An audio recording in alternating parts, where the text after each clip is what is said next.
when we first got married, we had no kids, no distractions for about 2 hours every morning, reading just what we had at the time, which was just the Tanakh. And alongside, my wife would read and take notes, and we would post about it on Twitter because that's just my journal at the time. So one day I post something about the Trinity because I still had yet to unravel that story. And the guy commented saying, this is not true. The Bible doesn't actually say this. So I engaged with the guy and I'm like, okay, tell me more. Why are you saying this? Where are you sourcing this information from? And then he shows me straight out of the Tanakh that it says Hashem is one alone, there's no one else. And then I took that, and that began the journey towards Orthodox Judaism. That moment right there. Wow. How in the world does a black kid from Atlanta with Haitian and Caribbean roots, a Christian, find himself saying, Baruch Hashem, and I'm a proud Orthodox Jew? Why did he leave Christianity? One comment online about the Bible totally changed Kalev's life. This episode is in memory of Shimon David ben Yaakov Shleima and Miriam Sarah Bas Yaakov Moshe. This episode is Refuah Shleima Yosef Chaim ben Devorah Chaya Golda. This episode is powered by Wheels to Lease, BitBean, United Refuah Health Share, the Dream Raffle, and the OU's NCSY. Now, before we jump in, I recognize this episode will draw a lot of non-Jews to this episode. Please let us know in the comments whether you're Jewish, not Jewish, or I don't know, not even sure what you are. But whatever you are, let us know so we could get better data on who you are so we could put out episodes for you. Also, let us know in the comments your thoughts. We'd love to hear them. Here we go. Formerly D-Mark, now Kalev. There's a whole journey over here. Kalev, can you tell us about your background, where you grew up, and what was life like? All right. More than happy to. I grew up 50-50. I was born up here in New York, Queens, and shortly after that, my mother decided, and my father moved to Philadelphia. And that's where I got a lot of my upbringing. Big family. My mother has 4 sisters that she's really close with. It's like 12 of them all together. And we spent a lot of time, playing video games and doing all the normal things that we would do. And eventually, my mother, recognizing the environment that we were in, realized that for me to be the kind of son she wants, we would need to live in a new environment. So we finally migrated to Atlanta, Georgia, and that's where I spent the last 20 years. Yeah. Wow. Okay. So could you give us just a little background? Your parents are on, but where they're from shaped who you are today. So you could give a little background about your parents. Yeah, for sure. Absolutely. Yeah. My parents are from, in my opinion, one of the greatest countries on planet Earth, Haiti, which is a mountainous country. That's what Haiti means, Haiti. So my mother is from Jacmel, which has a really rich Jewish history, actually. There was a group of 30 or so Syrian Jewish families who fled persecution to Jacmel, Haiti. And my father is from Okai, which is like a mountain. He was literally born at the top of a mountain. It's really interesting. I've seen it. And they met in the capital of Haiti, which is Port-au-Prince. And they met they both went to Port-au-Prince, but they met here in New York. And my dad is a big musician here. He was big in church. And my mother was at that same church. And she was she was a great singer. And they just, naturally connected to each other, as the story that I've been told goes. And, they tried the first time to get me. And then, after my sister was born, I came. And that's really how they connected with each other and, got married and created me and my sister. It's interesting because I didn't know about the Sephardi Jews that were near your mother. Can you tell me a little more about that? Yeah, it's really interesting. There's, if I remember the history correctly, I think it was Germany who was persecuting, I think it was many people in Yemen, Syria, Lebanon, and there was another country. And back then, Haiti was called the Pearl of Antilles, which is like a really big honor for them, long story short. And they had like this amazing president. The country was very prosperous, much, much like America would have been. And they had a open border for people to migrate there, and many of those Jews did, and they built synagogues, they had cemeteries, and created a community, and actually Jews lived in Haiti from that moment on up until I think the hurricane in 2010, 2011, whatever it was. But yeah. And did your mother ever mention seeing those Jewish people? As far as she is aware, that was history. Yeah. As far as we know, yeah. Interesting. Okay. Yeah. Okay. So you're now an Orthodox Jew living in Atlanta. Yeah. How did you go? Okay, it sounds like you're growing up in a good home with religious parents and sure. They care about you. How did you go from there to becoming Orthodox? I was 6 years old when I came home from school, and my teacher gave me some instructions to do, and I came home and I told my mother, and my mother's first question was, okay, well, where's the rest of the information? I was like, what do you mean? She's like, well, why didn't you ask more questions? And from that moment on, I've been diligent to inquire whenever I'm presented with information. So going from that moment to being roughly 19 and deciding I want to be a more religious person, I read the Christian book, the Christian Bible, and I just took it for what it was. I grew up like this, and as I kept reading, I had more questions and more questions, and I kept asking them until finally I got myself in some trouble, and that was my opportunity to, find a new path to connect to Hashem. Yeah. Could you, I can, because you're talking very macro, like what specifically did you get in trouble with? So one of the first questions I had, and now this is over a long period of time, actually. I then got married and moved around and traveled and seen things and experimented with many things, but meaning when you got married, you weren't Jewish. I was not Jewish. Got it. Okay. Yeah. So okay, backstory. So in the beginning of all of this, I met my wife shortly after I graduated college, which is really where the story begins. Well, a little bit before that. When I was in high school, I was a very well-known producer in Atlanta. I created records for very big artists in the local area. And that gave me the opportunity to be around some very influential rappers and producers in that time. For those who don't know, because I think the average person doesn't know, like Atlanta, when it comes to music, is like it's like huge. Yeah, it's big, especially for hip hop. Right, like it's huge. Right. So I was afforded the opportunity to be in these spaces, and considering my parents are Christians who were relatively religious at the time, so I'm in like a night versus the day situation, you know? Sure. So as I'm around engaging in, being amongst my peers at the time, I found myself having some internal struggles with the life I was living versus the upbringing I was given. So after enough of the internal conflict, I found myself looking for God. And I was still involved as a musician at my local church alongside being a producer in Atlanta. So as I was going to the church, I would try to listen and read and inquire. And the more I wanted to connect, because I was facing that internal conflict, the more questions I had, which is really where it all started.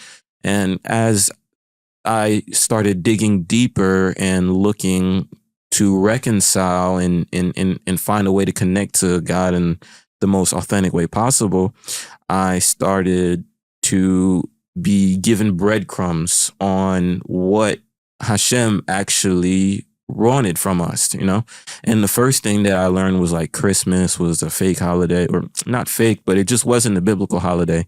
And like neither was like Easter and these things. So we stopped keeping those things. And as that journey progressed, I wanted to get married as a result of, wanting to connect with God because that was important to him. And I started looking for a wife, and I ended up finding my wife, Baruch Hashem. Really, I was given my wife, Baruch Hashem. And, that turned into me wanting to lead my family in a more religious direction, more authentic to God direction based off what we're reading. And that's really where like it hit the climax. That was the climactic point after I got married, because then I dug my heels in, I wanted to really seal the deal, Hashem, I'm looking for you, So I spent every morning with my wife. When we first got married, we had no kids, no distractions, for about 2 hours every morning, reading just what we had at the time, which was just the Tanakh. And I, alongside my wife, would read and take notes, and we would post about it on Twitter because that's just my journal at the time. And as I did that, I would gain a following by doing that. And it also attracted people to give me rebuttals. And up until this point, I've learned enough to know that the seventh day was Shabbat. I've learned that Hashem has holidays. I learned that just many things like this. So there was a lot that I've already discovered that left me open if somebody showed me something. So one day I post something about the Trinity because I still had yet to unravel that story. Mm-hmm. And the guy commented saying, this is not true. The Bible doesn't actually say this. So I engaged with the guy and I'm like, okay, tell me more. Why are you saying this? Where are you sourcing this information from? And then he shows me straight out of the Tanakh that it says Hashem is one alone. There's no one else. And then I took that, and that began the journey towards Orthodox Judaism. That moment right there. Wow, that's great. The person on Twitter, was that an Orthodox Jew or no? I have no idea what this guy is. Really? Just some random dude who just accepted that Hashem was one alone. Yeah. Wow. Yeah. That's so interesting. Yeah. I'm curious because, I don't know so much about Christianity, but mm-hmm. it does seem so easy in terms of like, right, if someone, according to that religion, just believes that, Yashka died for them, then they're good to go. Yeah. Did you have that struggle of like, well, it's just so safe if you just, I guess, stay there and just accept that idea mm-hmm. as opposed to going against all of that? Yeah, that was interesting because up until that moment, my biggest challenge with the religion was, we always hear, oh, Jews rejected Jesus, right? So I had a presupposition to feel like, okay, maybe this is the wrong path to go down. But at the same time, I had enough confidence in Hashem to know that any information that would be verifiable and factual, I can find in the Tanakh, and I can also verify through history. So I approached it like that. I wanted to see what the Tanakh had to say about Yoshke. And the more I tried to find him, the more I realized he was inserted into the book. He was never there, but he was inserted into the book. So after I realized, if I just give this a plain reading, there's no way I can come to the conclusion that this guy's the guy. I was more confident that the Tanakh would have told me something like this was coming. Mm. And since the Tanakh didn't say something like this was coming, I knew that this was a sham. Mm. Yeah. Interesting. And as you're exploring this, is there a conflict between you and your parents, you and your siblings? I have such good parents, Baruch Hashem, and my siblings are very, very much siblings.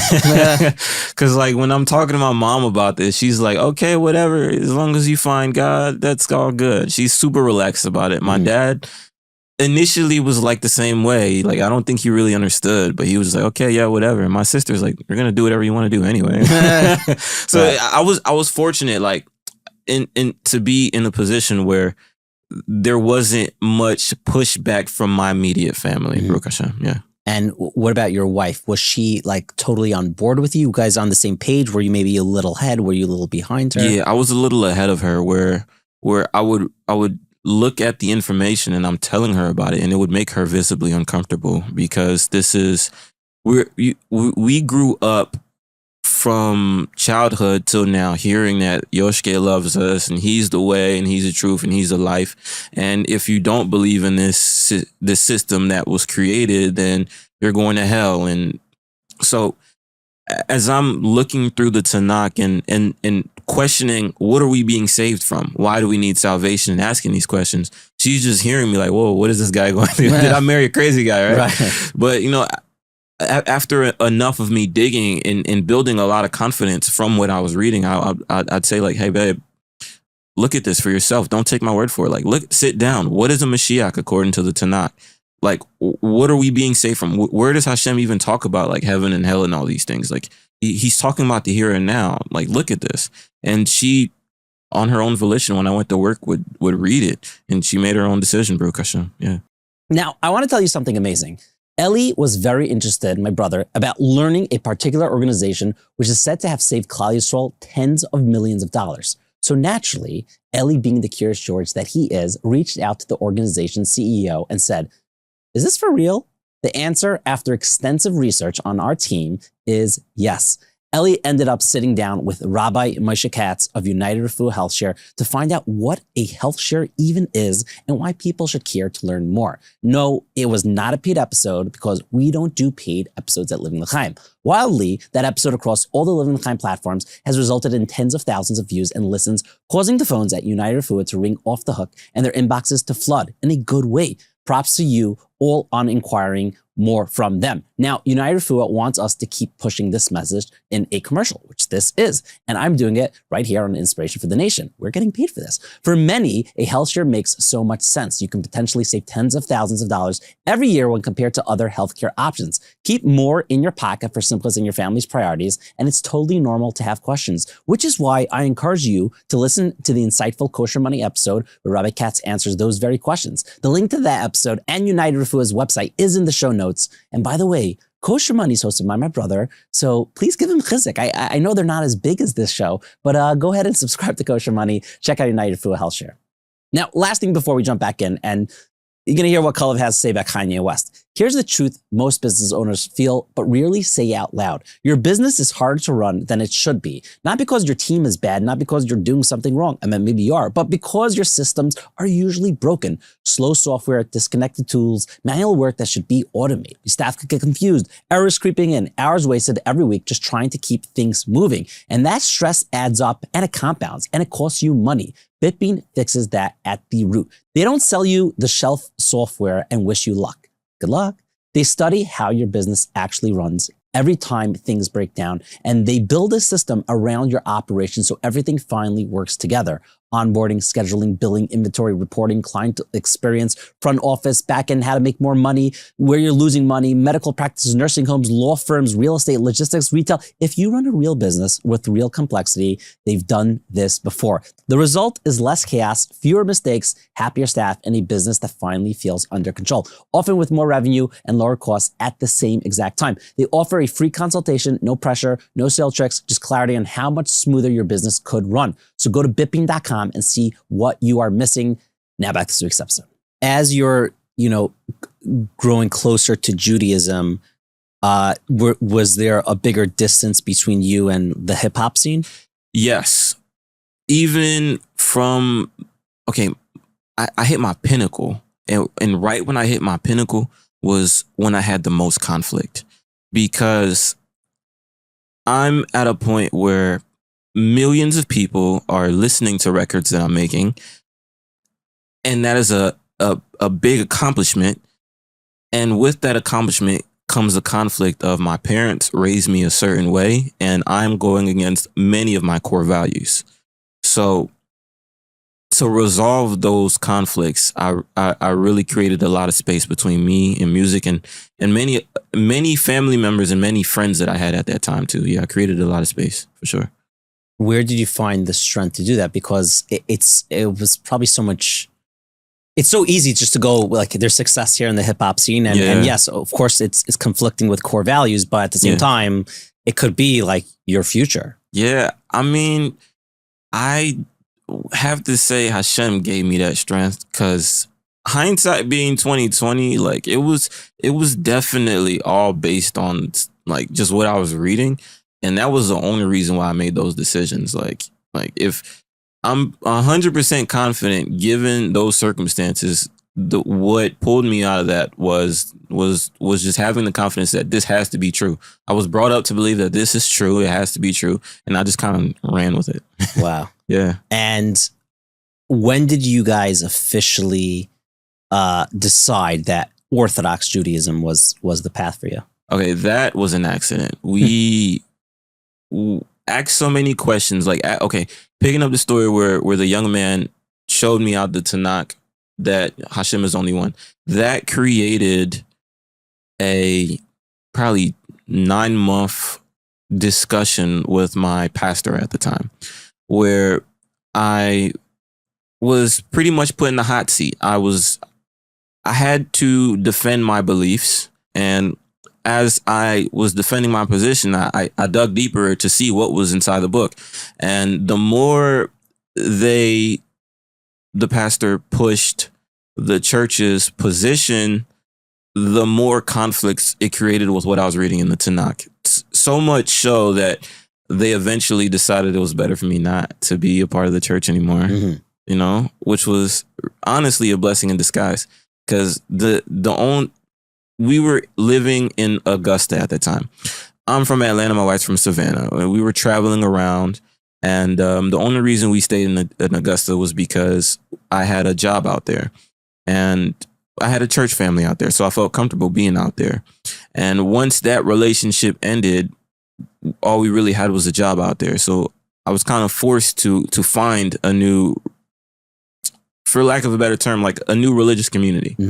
So we tried going to a Messianic church. I call it a Messianic church because it's technically not a synagogue. Anyways, a Messianic church, and they were very welcoming, Baruch Hashem. And from what I could tell at that level, because I still believed in Yoshke at that time, I saw a lot of compatibility with what I was reading in the Tanakh. And that made me feel comfortable. And we stayed there for many months, actually. They were very welcoming. They treated us nice there. They were actually Jewish people who just ended up believing in Yoshke for whatever reason. And that gave us a lot of background knowledge into, like, you know, like Mishnah and like Talmud and like Jewish sources. So that opened the door for me to learn more. And then I started noticing conflicts between what they had and the Jewish sources. And the next step from there was actually a pleasant move from there to the Chabad of Augusta, where I called the local rabbi there, and he told me Shabbat service was 9:30 in the morning, and I came and they fed me cholent, and the rest is history. Yeah. I'm curious, for someone who never had cholent before and then has cholent, like, what is that like? I'm gonna be honest. My first impression of it was, I'm going to take a little bit of it. That's fair. Yeah. And I took a little bit of it, and it was good. So I grew with it. And then they put meat in the cholent. Yeah. That sold me right there. Yeah, for sure. Right. Yeah, for sure. Yeah. So interesting. So is once you mesh with the Chabad, that's when you started going down, I guess, this journey of orthodoxy. Yeah. There's these young Sephardi boys there. You know a Sephardi. You know a Sephardi's in the room because they're gonna let you know. And they used to let us know they were Sephardi. And they would always see me coming in every week, and they'd be like, "Why are you here?" Like, "What do you mean? Why am I here? I'm coming here because it's Shabbat." Like, "What do you mean? Like, are you converting?" I was like, "No, I didn't know what conversion was at the time." Wow. So they were just like, "Are you sure? Like, you keep coming back every year. Are you converting? Like, you're not Jewish. You don't have to be here. Are you converting?" I was like, "No." But after about a year or two of that, we grew relationships, and we learned a lot more. I finally approached Rabbi Fisher and was like, "Hey, I think I want to convert to Judaism," and he was very accommodating. He was very accommodating. Baruch Hashem. Yeah.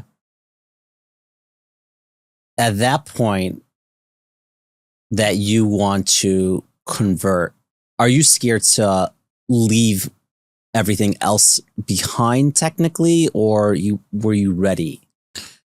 I've got like a all gas mentality. If I like set my mind on a specific direction, I'm going for it. And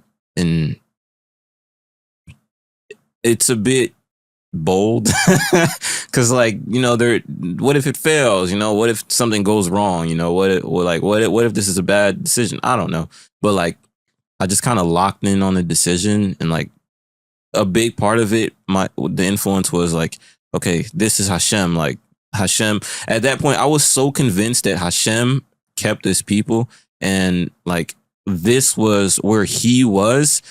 I was on go. Like I'm here. If Hashem's there, I'm there. Like yeah, it was definitely very, very, very all gas, no brakes. Yeah. I'm curious because as a Jewish person and sadly seeing the rise in anti-Semitism, I'm curious from your perspective because now you enter the fold where there's clear anti-Semitism in the world, but also I'm curious because there's not that many black guests that we've had. I'm curious about your relationship with like racism and then also with anti-Semitism and how it compares, if it does. It's a bit of it's like doing a cha-cha slide, honestly, because like I've got black people who see me with my yarmulke and they have Black Hebrew Israelite beliefs.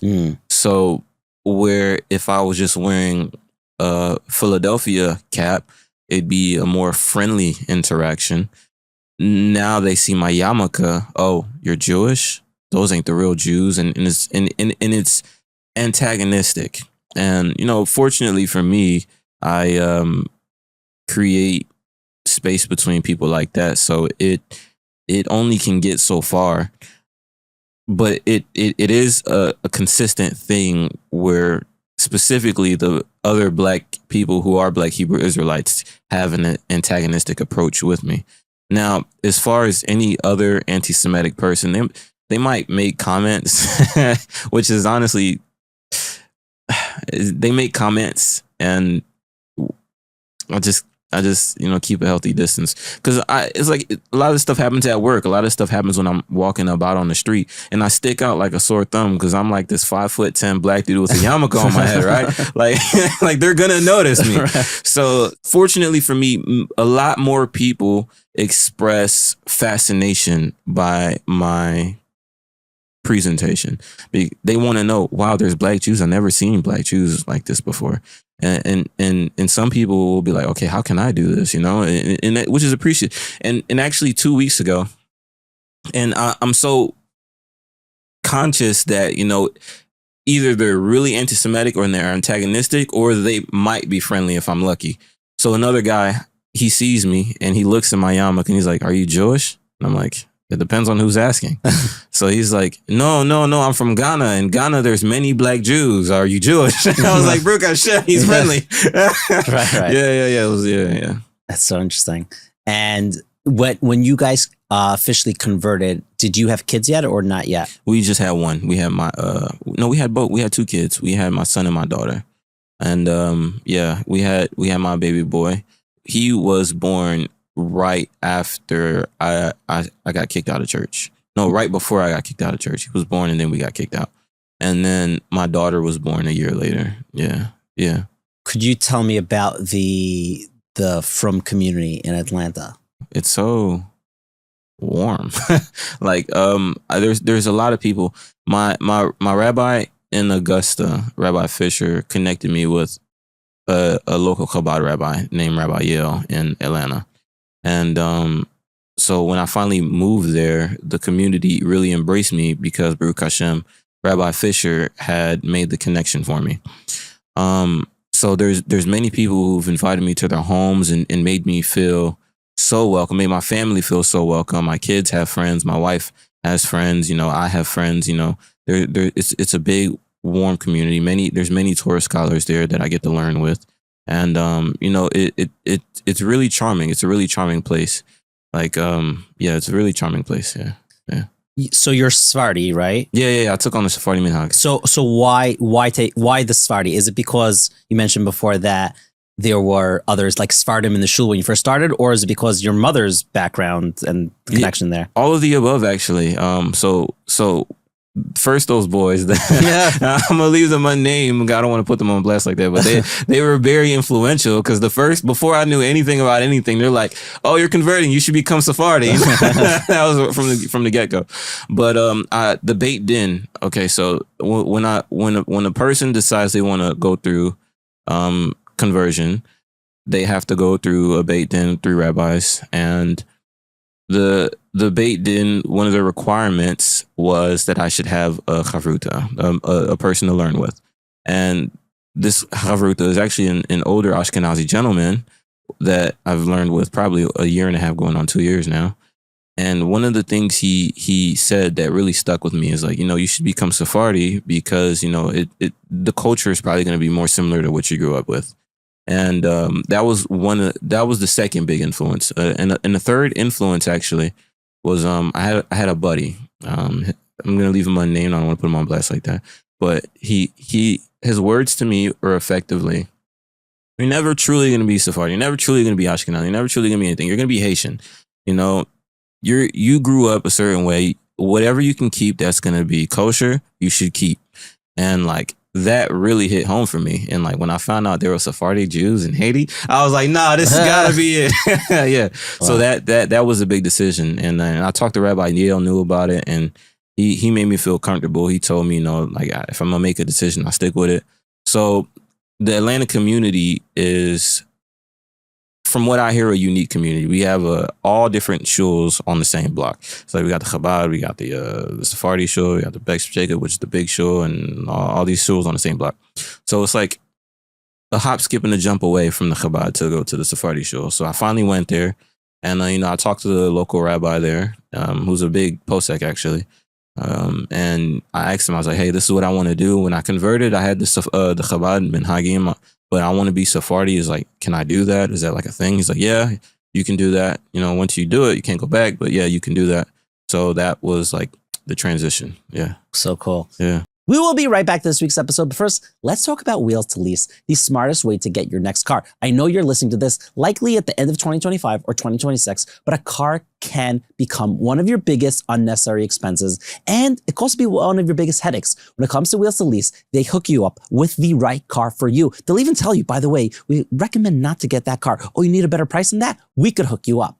If you need any car help, leasing, buying, selling, whatever it is, call my good friend at Sal. You could give them a call at 718-871-8715. Send them an email, inspire@wheelstolease.com, or you could go on their website, wheelstolease.com/inspire. And of course, in the show notes, we have a direct link to the WhatsApp of Sal. We're going to be right back this week's episode, but we have a very special guest in the studio, kind of a mini interview.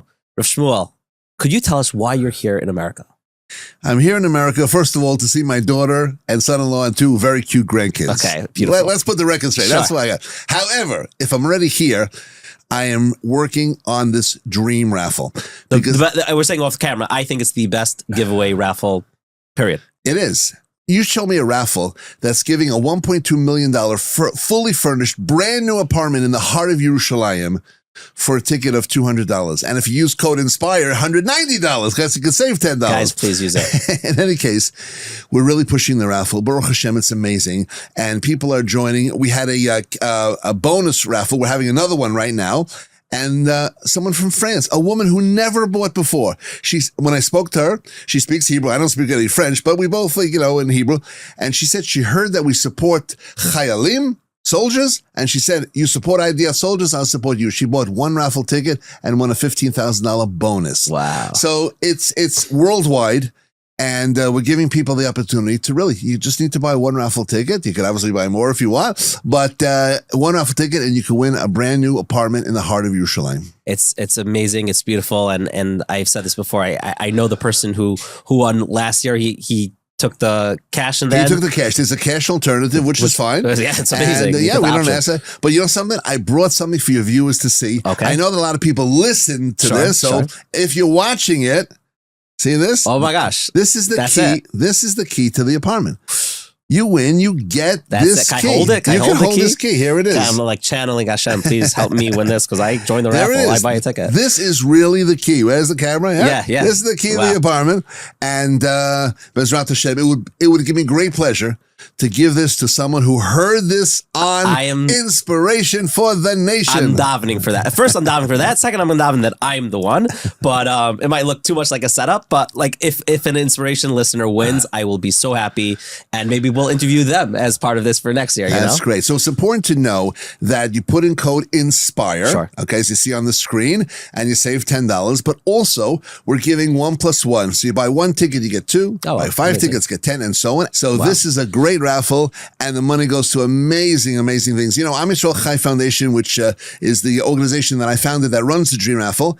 You know how many people are on salary? 0. Wow. You know how much rent we pay? 0. There's no administrative costs. There are costs associated with the raffle, yes. Sure.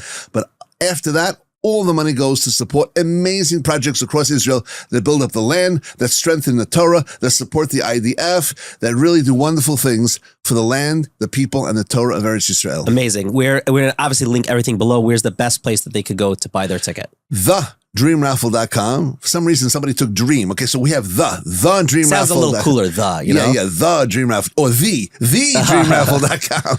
And put in code INSPIRE. And then I'll call you and you'll tell me, I heard it on Inspiration for the Nation. Is the key. Amazing. Now, many people know that NCSY as the organization that inspires tens of thousands of teens every year. I mean, they've been doing it for years, way before Inspiration for the Nation existed. But there's a part of the story that is less known and may be the most powerful of all. Across the country, Jewish teens in public schools are taking their very first steps toward a Torah life through NCSY and JSU. For many, these programs spark a journey they never expected. And as they grow more and more, they are choosing to spend a year learning in a yeshiva or seminary in Eretz Yisrael, a year that gives them clarity, strength, confidence, and a deep connection to Torah and Klal Yisrael. But for so many of these teens, the only barrier is financial. A year of Torah learning in Eretz Yisrael can transform a neshama. I know it did that for me, but only if the teen has the ability to get there. NCSY is working to build a dedicated scholarship fund to help these public school teens take that next step. If you'd like to learn more or explore how you can help open this door for a Jewish teen, please visit ncsy.org/GIF. Visit ncsy.org/GIF. You can literally change someone's life for better forever. Now back to this week's episode. I'm curious, is there any foods that you used to have? Maybe it's a Haitian food or something that's not kosher, so you can't have it anymore, that you look back that you miss? Oh, nah. Anything that we had that was good, we can make kosher. Oh, man. Yeah. Yeah, there's so many delicious Haitian foods to share with you. Man, you know, I would have, I would love for you to try, and I'm gonna list them out. You know, maybe there's some Haitian Jews here in New York that can help out with this. I would love for you to try legume. Legume is like it's like a eggplant, carrots, and like cabbage and spinach, and it's like cooked together, sautéed with beef, and it's served over a plate of white rice and Nice. and ground up bean sauce. It's di collé avec sauce pois, and it's like di blanc, like white rice. It's so good. Like, it's so good. Like, once you take it, I've had many friends growing up in Atlanta before we became Jewish, right? Because we made music, my house would have like 20, 30, 40 people inside of it. Right? You know, we're in the studio making music. So my mom would cook food and everybody would get a plate. And they're like, yo, this is so good. The food was so good. They would come back when I'm not there just to ask for a plate of food because it was just that much flavor. It's a unique flavor that people don't get often. Yeah, It's so cool. It's Yeah, delicious. if I'm ever in Atlanta, I hope you and your wife can make that. Yeah, you definitely come over for Shabbat dinner. Do you serve kibbeh or do you serve that? Do you do both? Like Kibbeh?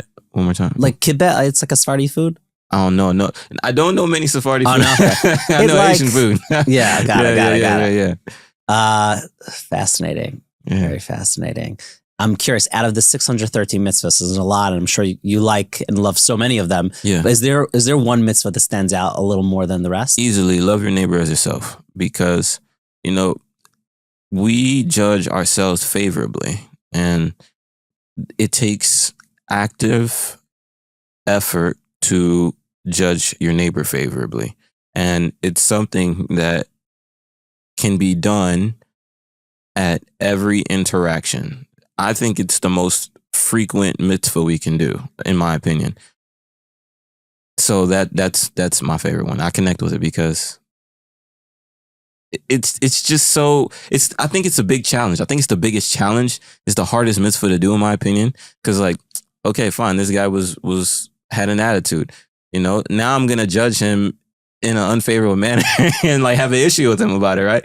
Or if I take just the extra 2 seconds to look for a possible way to still judge this guy favorably. Like it's hard. It's really difficult to do. So I connect with that.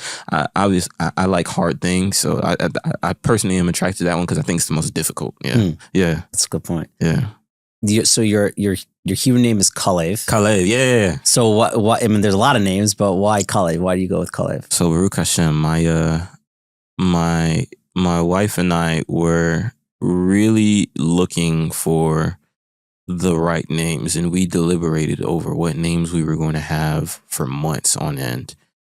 And we just really had so many names to pick from that choosing them felt like a task. And finally we were like, it'd be so convenient if somebody could give us a name. Like when we're born, somebody just gives us a name and I have to pick. And I actually came across a Chabad article, maybe. I think it was a Chabad article that said the Arizal says parents have a certain Ruach HaKodesh for giving their child a name. Sure. And I was like, oh, that seems easy. Why don't I just call my dad and give him the exact parameters for what name? Cool. But within these parameters, give me a name.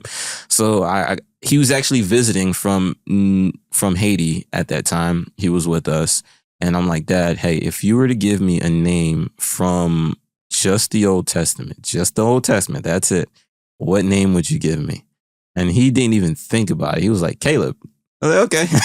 There you go. So my wife ended up doing the same thing. She was inspired by my audacity to ask my father and the favorable answer he gave me.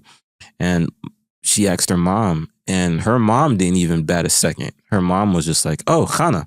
And then my wife was like, I thought about that name and, I really connect with her. And it was just a done deal from that point on. Wow, that's so cool. That's really cool. Yeah. So many people don't necessarily have the opportunity to get married again. Usually when they do, it's to another person. Yeah. But you had your wedding back then when you weren't Jewish. And then when you converted again, you have another wedding. What was that experience like?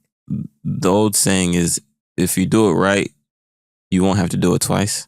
Yeah, well, we did it right and we got to do it twice. Baruch Hashem. So comparing our second wedding to our first wedding was really small. It was like me and my wife, we got married in Augusta together. That was it. It was us, no family or anything like that. We had a reception, but that was it. And the second wedding, which shout out to the Atlanta Jewish community and Chabad of Togo Hills for putting that together, was magnificent. I mean, like, I had the opportunity to see my wife in a white dress circle me 7 times, and we got to be under a chuppah, making a commitment not only to each other, but to the Torah. Like, that was beautiful. And then this time, it wasn't just my family and her family got to be involved and be present at the wedding. Like, there was a whole community of people that came together for the celebration. And that it really cemented with me that celebrations and weddings in Judaism is a communal thing. Like, we go through hard times together. We celebrate together. But this nation is a very communal nation. And I mean, yes, coming from October 7th and seeing the response the entire nation had and how much care we had for hostages was moving. And that was like a big tragedy that we all went through together. And then to see the other side where it's like, it's a wedding. You guys known me for all of like 6 months. And yet, because I'm part of this nation, we're celebrating and we're being basimka together and rejoicing together. Like, that whole night just cemented, like, yo, this is family. Like, it really made a big impact on me. Yeah, for sure. Amazing. Yeah, for sure. So what are you up to now? Are you still in the music scene? Did you get out of that world? Yeah, I make kosher Caribbean music now. I feel like you're heading the genre. Like, who else is? It's just, I mean, we've got like, Baruch Hashem, thank you Hashem, makes some phenomenal, reggae tracks, and I appreciate that. And I just want to fill in the gap that I am aware of. I make kind of like danceable Caribbean music. Some people say it's Afro beats, some people say it's reggae, but it's just Caribbean music. It's stuff that I grew up hearing, and I'm comfortable making that because coming from where I was, and part of it comes with a lot of acknowledgments too. Like the likelihood of me doing millions and millions on a record that I create is this world and that world is just two different worlds. So now I create music with the intention to influence another person, to give you something that's going to brighten your day, that's going to connect you more to Hashem. So I make this music now with more kavana and with more alignment to the values I was brought up with. So I do make a lot more music now, and I'm a lot more happy with the music I make now. That's beautiful. Yeah. So if someone wants to find you, where's the best places to find you? Easily YouTube, and they could just type in my name, Kalev Jean, Caleiv, and then Jean, or they could find me on Instagram or your Facebook or TikTok, wherever your favorite place to consume media is. Okay, yeah. We're definitely gonna link it down below. For sure. I'm not sure when we're gonna release this interview, but as of now, there's a very popular video going around with Kanye, now known as Ye, with the Kabul. His name's escaping me for the second. What's your feelings about Kanye? Because one end he's being super anti-Semitic, and now he's, I guess, maybe on his path to tshuva, but then he also has like songs saying like Heil Hitler. Like it's right. It's all over the place. Yeah. What do you feel about him? I feel like,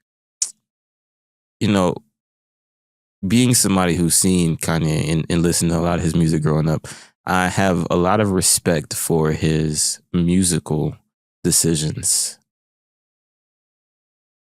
However, the man himself and his actions, I think he might be very passionate about repenting and coming to the Jewish people. And that is an amazing thing. However, in my opinion, the most profound impact he can have is to use his platform as a advocate if he really wants to create a clean slate with the Jewish people. Yeah. You're saying he should put out like mean, pro-Jewish music as opposed to anti-Jews. At this point, like if you got one record saying "How Hear You," you got to have like 6 saying something good. You know what I'm saying? Yeah. I think it was Awkward Bacher on Twitter. He said like, I can't wait for Kanye to do a collab with Thank You Hashem. Yeah. I forgot exactly what the tweet was, but it was pretty funny. Yeah, that's what I think. Yeah, for sure. Wow. Okay. Yeah, I hear that. Yeah, or Matis Yahoo, either or. Right. Exactly. Let's end off with this. What advice would you have for someone who's they're struggling to have that clear connection that you, Baruch Hashem, have now with Hashem, and they want it? What advice would you give them? Man, that is a valuable question, and that because connecting to Hashem is like that's like foundational. And if a person is having a hard time on our foundation, the whole building is shaky. So this is a very, very important question, actually. If a person really wants to connect to Hashem, and I have a lot of biases coming from the world I come from, I got lucky. I read so much Tanakh that how Hashem behaves became very apparent to me. He's very consistent. And I also spent a lot of time doing a lot of tefillah, a lot of prayer. So if I was to tell somebody who really wants to connect to Hashem, I would tell them to do exactly what I did because it worked for me. Like spend an inordinate amount of time studying Tanakh. because you'll get to see how other people connected to Hashem, why they connected to Hashem, what they were connecting to Hashem about, how he responded, and it'll just give you a framework to go based off of. And then the other half is just to talk to him, like be very consistent and frequent in going to him with any and every challenge. Like in the Amida, we say we do it 3 times a day, and at the end of it, it's like we in Hebrew it's like Yehi Ratzon. I'm not drawing a blank here, and then it's like Netzor or something, and then after you say those 2 passages, you repeat the first Yehi Ratzon, and you have the opportunity to say your own personal prayer. Right, to insert your own personal prayer. Yeah. And I take every time I do it, I take the opportunity every single time. I'm hitting the yes button. I'm hitting it every single time. And that really helps to connect to him, because just as much as like I talk to my wife and my friends, I want to be talking to Hashem too. And I also want to be very familiar. Like I learned halakha. Yes, I learned Gemara. Yes, I learned these things. But I also think there is a certain effect that the words the prophets wrote has on a person's neshama that will help them solidify that foundation and connect to Hashem. Wow. Kalev, thank you so much for doing this. Yeah, Baruch Hashem. Kalev is the man. Definitely go to check out his socials, link down below. And if you made it to the deep end, let us know with the word legend. And before I get to my conclusion, thanks again to Wheels to Lease, Bitbean, United for a Health Share, the Dream Raffle, and the OU's NCSY, literally changing lives. I want to talk about courage, real courage, the kind that costs you something, okay? Kalev's story is not about switching labels or changing externals. It's about having the honesty to ask hard questions and the bravery to follow the truth even when it is uncomfortable. And Kalev grew up in Atlanta surrounded by Christianity, and that world was familiar. Walking away from it meant risking relationships, expectations, and the identity he was handed at birth. But most people never do that. Not because they don't have questions, but because the price feels way too high. And then something small happened. One comment on Twitter or X. A few words written by someone who probably had no idea who would read them or where they would land. But Kalev saw it and something clicked. The comment sent him down a path of learning, questioning, and searching that ended up changing his entire life for the better. And that's the power of speech. Words are never just words. A sentence can close a door and it could open an entire world. As Kalev learned more, he encountered Torah and didn't just admire it, he fell in love with it. With its depth, its honesty, and demands, Torah didn't promise comfort, it promised truth. And Kalev chose truth. That choice took courage, quiet courage, the kind that no one applauds at the beginning, the kind where you walk alone for a while. But listen to what he gained. He gained a community that didn't just welcome him, but embraced him. He gained a bigger family than he ever could have imagined. And most importantly, he gained a deep and personal connection with Hashem. Kalev's story reminds us of 2 things. First, that the hardest decisions often lead to the most alive version of ourselves. And second, that you never know how far your words can travel. One comment changed a life, one voice sparked a journey, and that is the power of speech, and that is the courage of Kalev. And remember, inspiration is everywhere. L'chaim. Living L'chaim.